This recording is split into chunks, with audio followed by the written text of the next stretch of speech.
Okay, today we're going to be solving equations with radicals and rational exponents. Our objective today says, I can solve equations with radicals and rational exponents. We're going to have problems that look like this. We're just going to have rational exponents or fractions in our exponents. To undo our fractions, we're going to just raise it to the power of the reciprocal. Because remember, whenever you're dealing with fractions,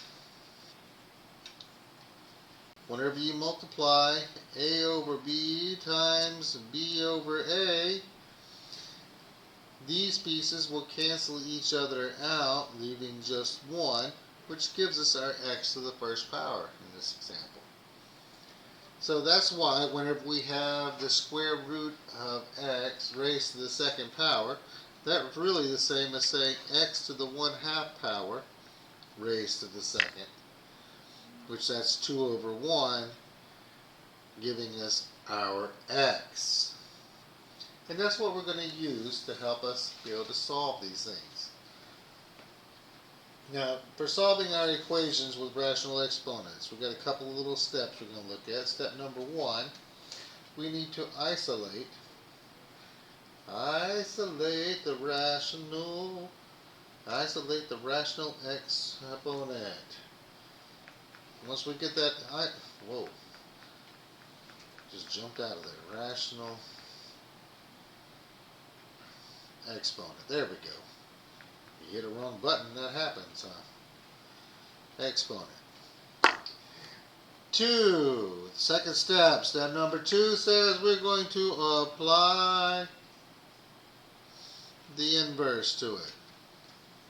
The inverse. And then number 3, after we have done that, we need to solve for x or whatever variable we happen to have in the particular problem. So looking at our first example we have right here, it says parentheses x plus 5, close your parentheses, raised to the power of 3/2 is equal to 8. I need to get rid of the 3/2. So to do that,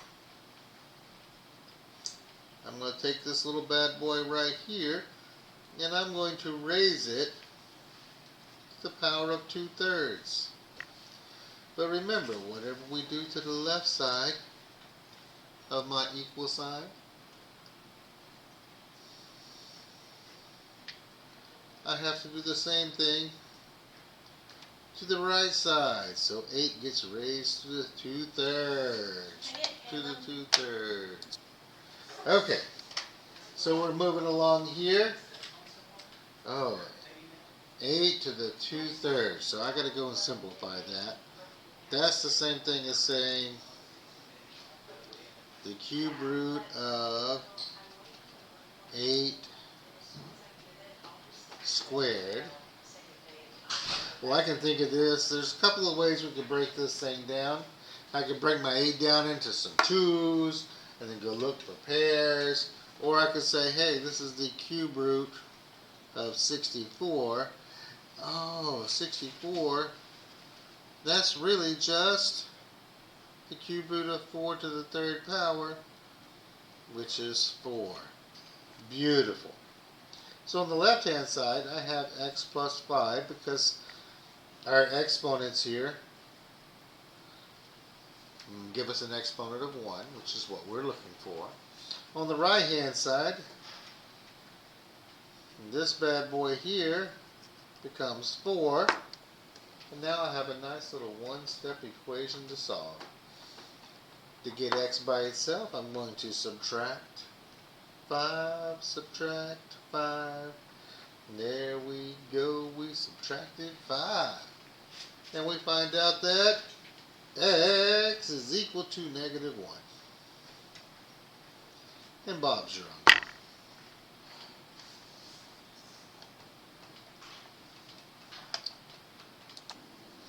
Okay, looking at another example here, we have 2 times x to the 3/2 minus 19 is equal to 54. First thing I want to do is I got to get rid of that 19. So to get rid of the 19, I'm going to do plus 19 plus 19. I'm going to take that bad boy right there. I now have 2 x to the 3 halves is equal to 54. My rational exponent is not by itself yet. So I got to get rid of that 2. Well, this is 2 times, so the opposite of multiplying is dividing, so I divide both sides by dos. The dos goes away here, leaving x to the 3 halves power is equal to 27. Beautiful. Now I have my rational exponent part all by itself, isolated. I need to go through and raise this to the 2/3 power, which means I got to raise this side to the 2/3 power as well. So on the left hand side over here, hey, these things go away, leaving x. That's my goal. X is by itself. On the right hand side, I got to go clean this up. So this is really the cube root of 27 squared.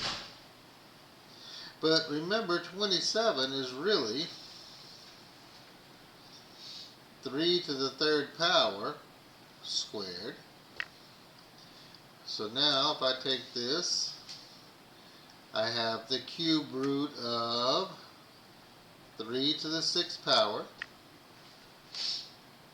If I go back and write this as a rational exponent, this will be 6 over 3, which simplifies to 3 to the 2nd power, and 3 to the 2nd power is 9.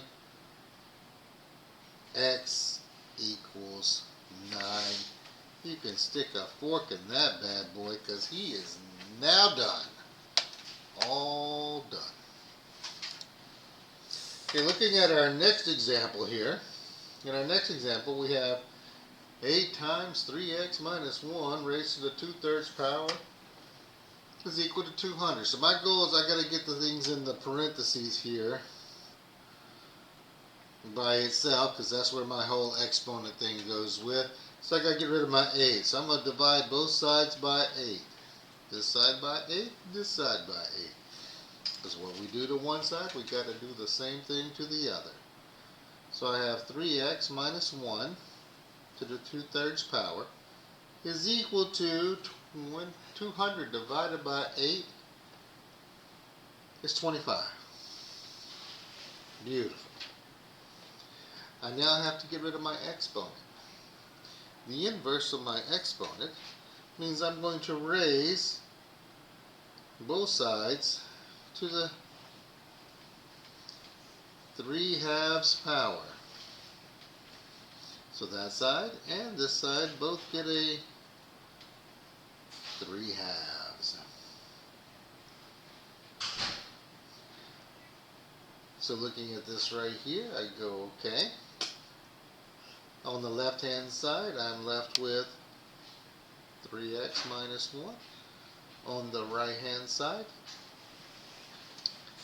this is the square root of 25 to the 3rd power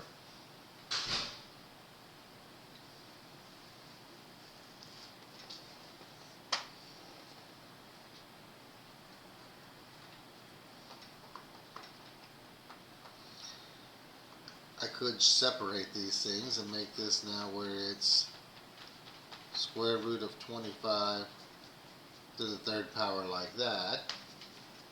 Because I know what the square root of 25 is. What's the square root of 25 is 5 to the 3rd power. And now I just have to multiply 5 times 5 times 5, which is 125.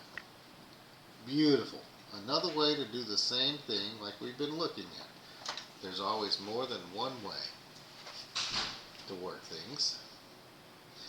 Now Now my goal is to get the x by itself, so I gotta do a little bit of two-step equation and get the two-stepping. Move this thing to the right, Got my Beyonce record playing backwards, to the right, and we're gonna now have 126. So 3x is equal to 126. I'm going to divide both sides by 3, divided by 3. After I divide by 3, I know that x is equal to the answer to life and everything, 42. Solving rational and radical exponents, equations. That's a good thing. We have a lot of fun with it. Don't forget to like and subscribe and enjoy.